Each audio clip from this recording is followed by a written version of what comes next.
What's happened, Wayne? I feel really weird. Yeah, you look quite strange too.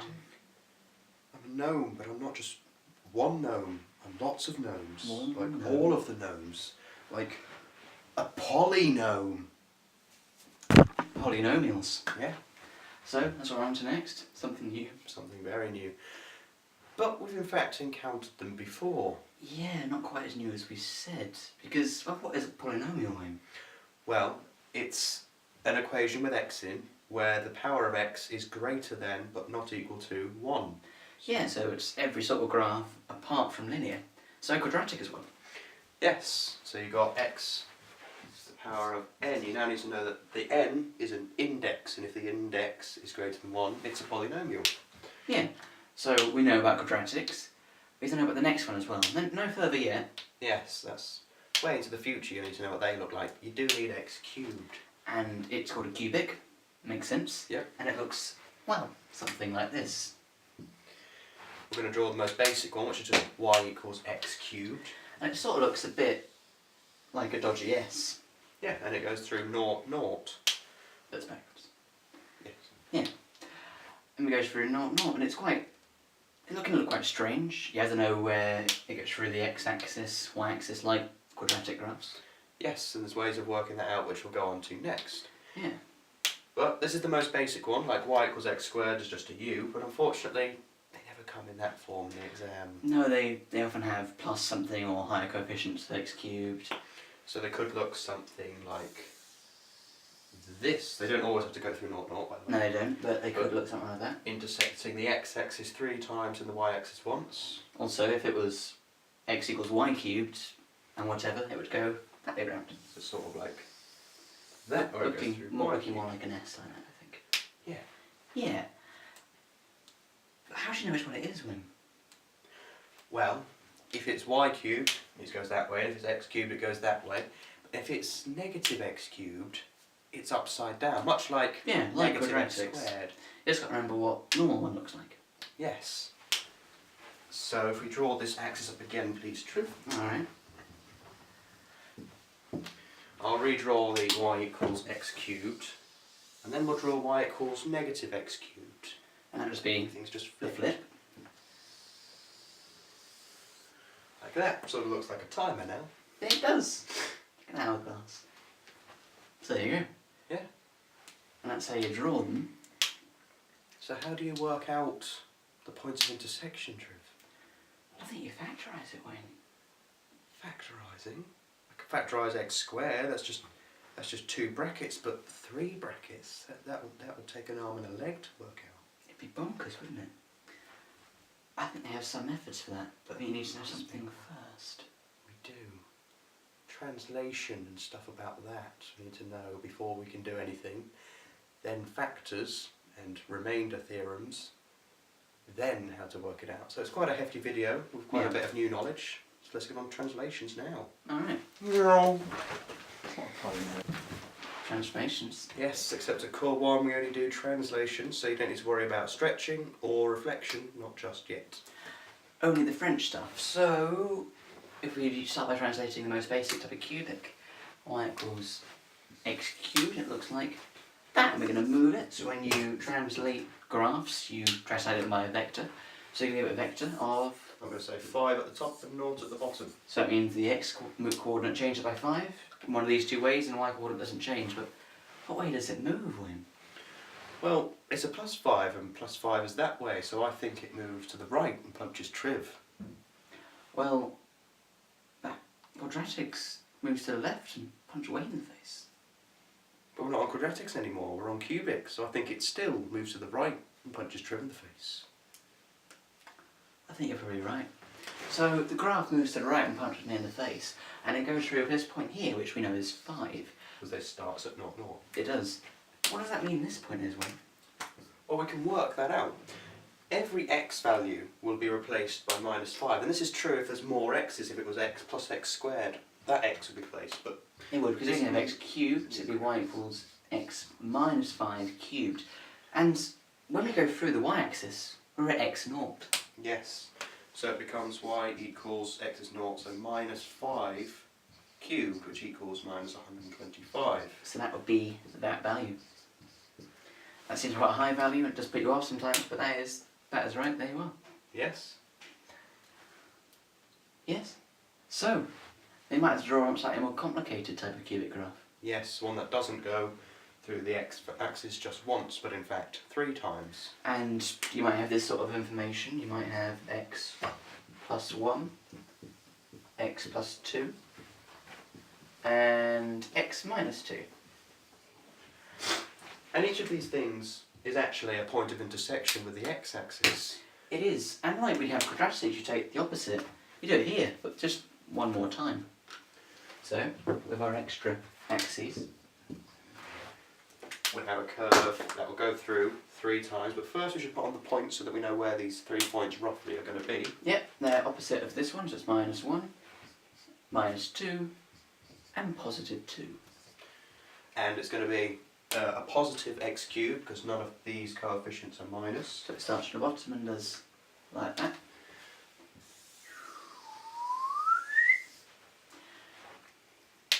Yeah, and then again you might want to work out this point here, where it intersects the y-axis, and again you just put all of these as 0, so 1 times 2 times minus 2, Which is minus 4. it is minus 4, so that point is minus 4. But what if you have to get to this point? Yeah, fortunately they don't give you it in that form, they give it in the full polynomial expression. Let's go through it now. We need to know 2 theorems. Before we get there, you're right. We need to do a remainder theorem. And the factor theorem. So let's rub all this off and Yep. go to one. So we do a remainder theorem first, and that's basically proving something isn't a factor, it isn't a point that goes through the x-axis. So if we have a polynomial like x cubed plus 4x squared plus 2x plus 4 equals 0. Yep. And it says find the remainder if x is plus 1. If this is divided by x plus 1, which is what we're actually doing, what is the remainder? So it normally gives it as a function of x, so It this does. might be So g like the f of x notation, but here with g, they like to put the g in to scare you. And then you just replace the x by the opposite of this, which is minus 1. g of minus 1, which means every other x is replaced by minus 1 as It well. does, so minus 1 cubed plus 4 times minus 1 squared plus 2 times minus 1 plus 4. So if we expand these out, Minus 1, because that's what that is cubed. yep, Minus 1 plus- squared is 1. yep, so plus 4, minus 2, and plus 4, sorry. So that gives us 8, you've got minus 3, 5 is your remainder. And It is. it's that simple, that will be a question on its own. and that would show it isn't a factor, but what if it is a factor? Well, they put it in a similar form and say prove that this is a factor, and then there's another part they go on to after that. So we'll do the factor bit first. Alright, so a new equation. Yeah. Again, it will be in the form a function of x, so they like the g. G of x equals. They love the g, and it would be something like x cubed, take away 2x squared Plus 16. plus 16.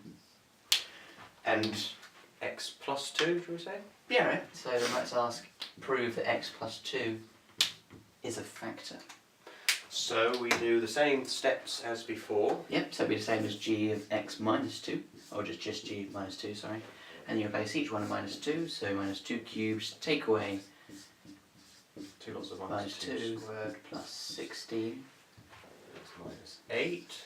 That's going to be plus 4, but then times by minus that's going to be another minus 8. And then Plus 16, that equals 0, and that shows that it is a factor, that's how you tell. And what a similar way of writing there is this implies. And that is accepted notation in your maths exam, this symbol. Saves time.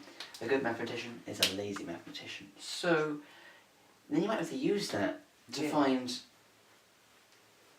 all of the points of intersection. Yeah, so this would be a part 1. Rub that off now. Yep. And then you have to do something called algebraic division, which is evil, as it sounds. So, We have this x plus 2. yep, and we know it's a factor of this equation. X cubed minus 2x squared. What about the x part? There's no x to the 1 here. No, you're right, Wim. And why don't we do that when we put in a 0x in place of this? You don't have to, but it does make it less confusing on a bit of a later step. And then, like you used to die by bus stop method, you do it again like this now. And you're going to get a quadratic on the top in the first part of this part. You are. So what you want to do is you want to find something that times by that to get that. And that's going to be quite simply X squared. That times that is x cubed. You write it underneath. Yep. And then you go to the next one. Which is plus 2x squared. And then you take away the bottom one from the top. This gets rid of our x cubes, but then gives us a minus 4x squared. You then bring down the next power, which is the 0x, and then just leave it there. Okay. So plus 0x for the second. We'll just leave it there. Yep. So I've done the next step already. Minus 4x is how you get to this from this. That times that is that. Yep. So we write it underneath again, do a similar thing. That times that is minus 8x. It is. Minus and minus becomes a plus. These two cancel. And that minus that. Becomes plus 8x, and you bring in the next thing, plus 16. Then you want to get the 8x, so plus 8. Final time. Then 8x is 8, and 8 times 2 is 16. This cancels, gives us our 0, which confirms we've done it right, which is quite nice. Yes. And that gives us the quadratic. But we're not finished yet. No. Sometimes it might just have to leave at the quadratic, but you've got to prove if this has real roots or not, bringing in your discriminant knowledge. Yes, so if you use the b squared minus 4ac, which is the discriminant on this, and then you use whether that is less than 0, equal to 0, or more than 0 for each number of intersection. So, Triv's going to do it over there in blue. Alright. B squared minus 4ac. B squared is 16, it's this minus 4 squared. Minus 4 times 1 times 8. 4 times 8 is 32, so you've got 16 minus 32. Now I can already see that's less than 0, so it has no real roots, no points of intersection.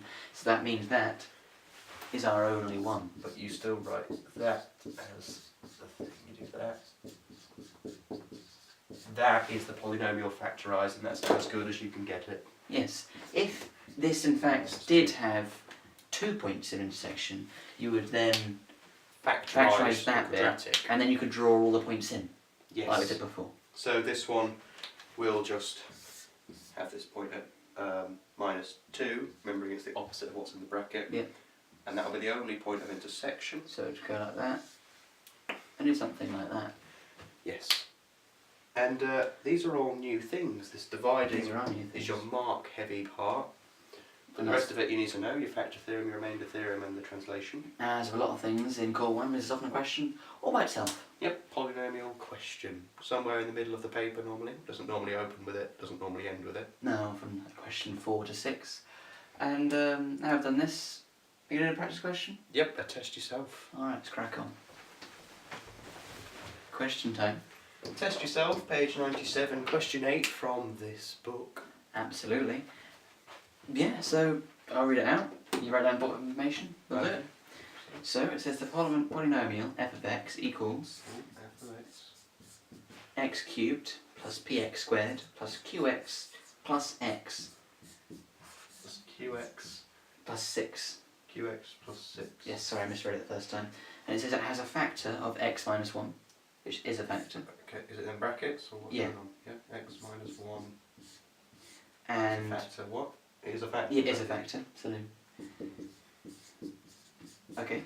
And if it's divided by x plus 1, then there is a remainder of 8. Right. So it's not a factor. And you've got to find out what these are. Okay. This is quite different to what we did before, but it uses the remainder and factor theorem. Then some old stuff. Yes. So, core 1 likes to tie stuff with stuff, basically. They do. So the first thing you want to notice is if that's a factor, that means that it will equal 0. When plus 1 is put in place of x. Yeah.